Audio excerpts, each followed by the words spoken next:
So drumstick leaves and chana curry super. Start చేసేద్దాం మరి. తీసుకొస్తాను ఇంగ్రీడియంట్స్. ఓకే, సో ఏమైనా ఇంగ్రీడియంట్స్? ఓకే, మునగాకు, శనగలు, మష్రూమ్స్, వెజిటేబుల్స్తో పాటుగానే వాడుతున్నాం అనమాట ఇందులో కూడా.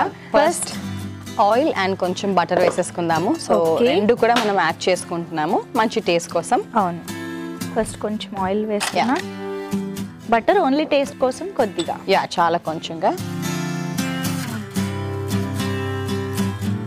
ఓకే, సో చక్కగా బటర్ వేసేసుకున్నాము. కొద్దిగా బటర్ వేసేసుకున్నాము.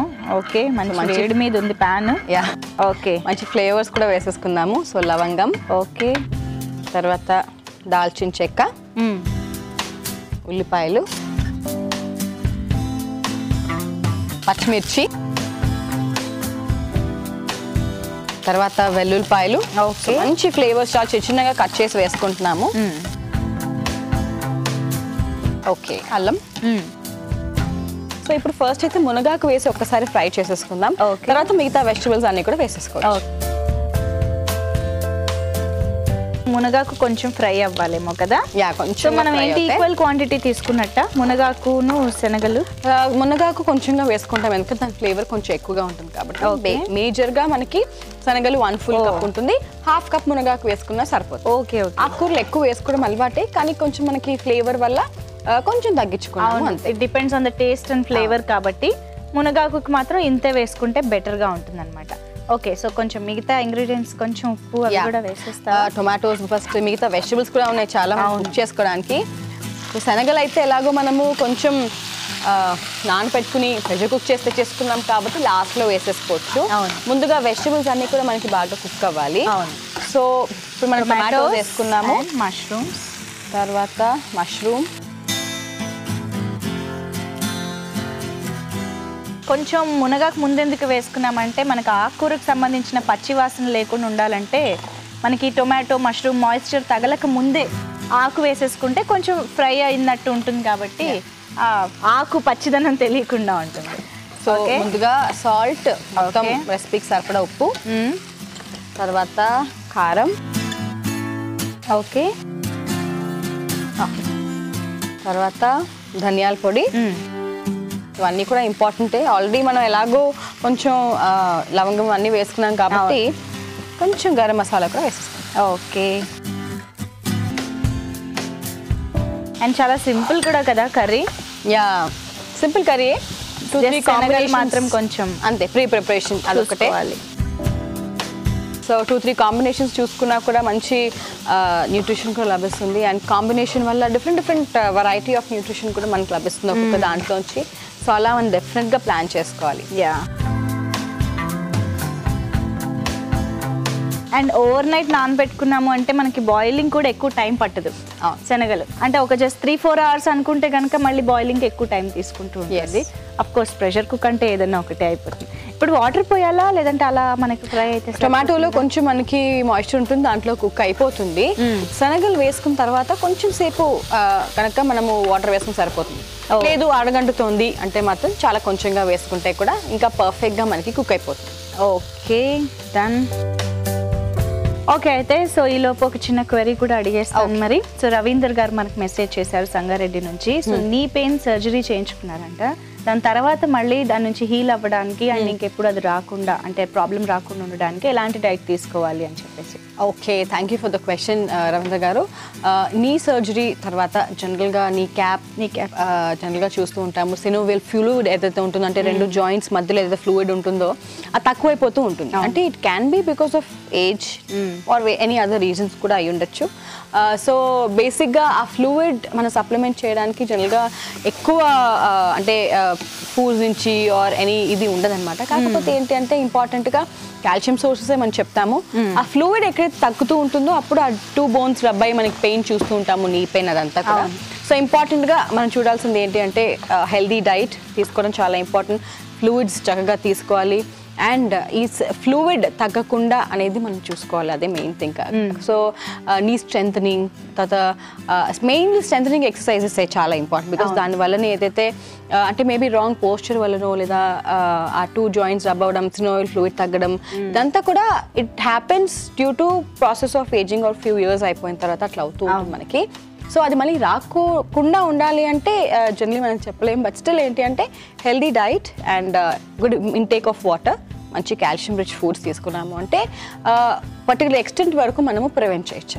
ఓకే. సో మేజర్గా ఒకవేళ మీరు ఎక్కువసేపు నుంచుంటున్నారు or you know lot of knee pain బాగా వస్తుంది అయినా so that stress still going on knee మీద పడుతోంది అనుకుంటే మాత్రం ఎప్పుడైనా సరే కొంచెం రెస్ట్ తీసుకుంటూ నీకి ఇనఫ్ స్ట్రెంగ్త్ ఇచ్చుకుంటూ మంచి ఎక్సర్సైజెస్ చేసుకుంటూ కనుక మనం ఉన్నాము అంటే definitely you can build that strength అనమాట.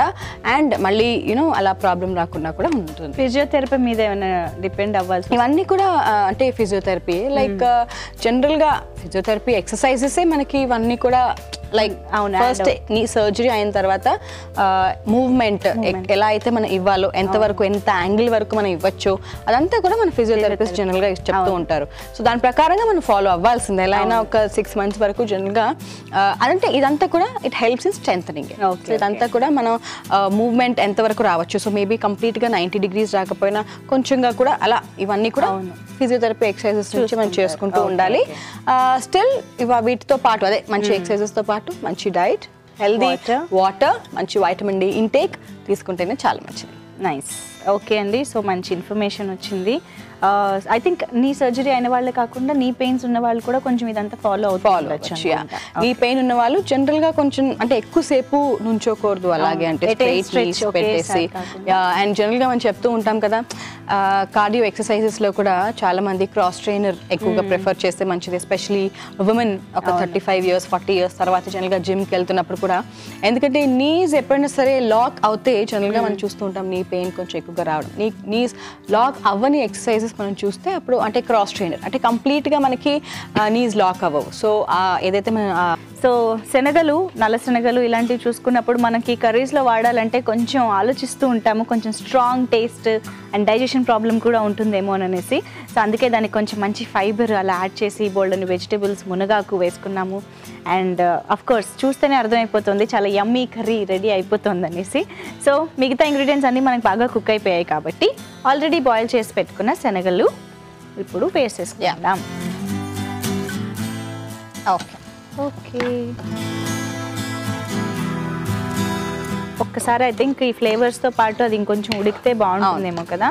సో ఈ శనగలతో యాక్చువల్లీ మనం పోపు వేసి తినడం చాలా మంది నచ్చుతుంది. యా, తర్వాత ఇలా కూడా కొంచెం ఒకవేళ రోటీస్తో ఆర్ కొంచెం గ్రేవీ కర్రీస్ ఇష్టం, డ్రైగా వద్దు అనుకున్నప్పుడు డెఫినెట్లీ ఇలా చేసేసుకుంటే ఇంకా పర్ఫెక్ట్. అండ్ మంచి స్పైసెస్ కూడా వేసుకున్నాం కాబట్టి మంచి టేస్ట్ కూడా ఇస్తుంది. యా, సో ఇప్పుడే వేసుకున్నాం కాబట్టి శనగలు జస్ట్ ఒక 2 minutes మనం బాయిల్ అవ్వనిస్తే మనకి శనగలు కూడా పచ్చి పచ్చిగా అనిపించకుండా మంచి టేస్ట్ ఉంటుంది.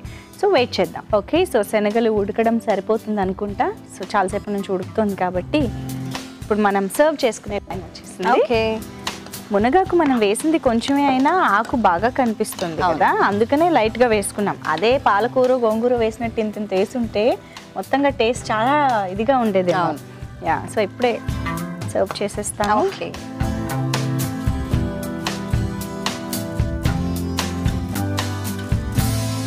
దీనికి మునగాకే బాగుంటుందా, ఇంకేదైనా మెంతి కూర కానీ ఇలాంటివి కూడా యూజ్ చేసుకోవచ్చు? డెఫినెట్లీ మెంతి కూర, కసూరి మేతి ఇలాంటివన్నీ కూడా ఇంక్లూడ్ చేసుకోవచ్చు. బికాస్ ఇవన్నీ కూడా డిఫరెంట్ ఫ్లేవర్స్ ఇస్తాయి కాబట్టి వెజిటబుల్ కాంబినేషన్స్ తో, చనా కాంబినేషన్స్ తో చాలా బాగుంటాయి. ఓకే, సో కొత్తిమీర కూడా వేసేస్తున్నాను. ఓకే అండి, సో రెడీ అయిపోయింది కర్రీ. మరి మేము టేస్ట్ చూసే ముందు దీన్ని ఎలా తయారు చేసుకోవాలో, కావాల్సిన ఇంగ్రీడియంట్స్ ఏంటో ఇంకోసారి చూసేయండి. డ్రమ్ స్టిక్ లీవ్స్ చెన్నా కర్రీకి కావాల్సిన పదార్థాలు: శనగలు 1 కప్పు, మునగాకు 1 కప్పు, మష్రూమ్స్ 1/2 కప్పు, ఉల్లిపాయ 1, టొమాటో 1, దాల్చిన చెక్క 1, ధనియాల పొడి 1 టీ స్పూన్, కారం తగినంత, garam masala 1 teaspoon, butter 1 tablespoon, కొత్తిమీర కొద్దిగా, ఉప్పు తగినంత, అల్లం ముక్కలు 1 టీ స్పూన్, వెల్లుల్లి రెబ్బలు 4, పచ్చిమిరపకాయలు 2, లవంగాలు 4. Drum stick leaves Chenna curry తయారు చేసుకునే విధానం: ముందుగా పాన్ లో నూనె, కొద్దిగా బటర్ కూడా వేసి లవంగాలు, దాల్చిన చెక్క, ఉల్లిపాయ ముక్కలు, పచ్చిమిరపకాయలు, వెల్లుల్లి రెబ్బలు, అల్లం వేసి కాస్త వేయించుకున్నాక మునగాకు, టొమాటో ముక్కలు, మష్రూమ్స్, తగినంత ఉప్పు, కారం, ధనియాల పొడి, గరం మసాలా వేసి కాసేపు బాగా వేయించుకుని కొద్దిగా నీళ్లు పోసుకుని ఉడికించుకున్నాక ముందుగా ఉడికించుకున్న శనగలు వేసి తగినన్ని నీళ్లు పోసి మరి కాసేపు ఉడికించుకోవాలి. చివరిగా సర్వింగ్ బౌల్ లోకి తీసుకుని కొత్తిమీరతో గార్నిష్ చేసి సర్వ్ చేసుకుంటే drum stick leaves Chenna curry ready.